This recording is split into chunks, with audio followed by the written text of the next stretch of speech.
Catherine Bernardo, Alden Richards, Hello Love Goodbye, Part 2, tuloy na tuloy na.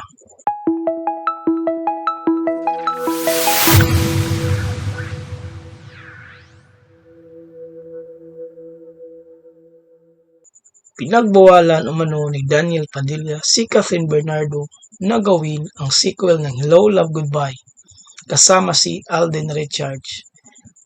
Ang veteranong entertainment reporter na si Reggie Bunuan ay nag-ulat sa Bandera na isang source ang nagsabi sa kanya na ang sequel ng blockbuster na pelikula ay nasa mga gawa pagkatapos itong matagumpay nang ipalabas ito noong 2019.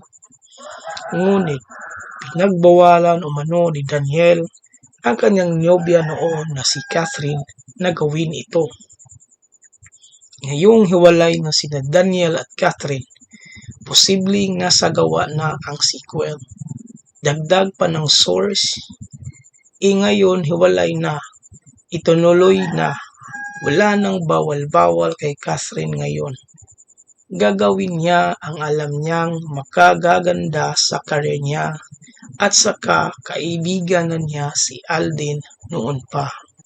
At ayon kay Ogie Diaz, ang Hello Love Goodbye Part 2 ay may mga detalye na katulad na kasali na ito sa Film Fest. Kukunan rin ito sa Canada at ito ay long overdue na.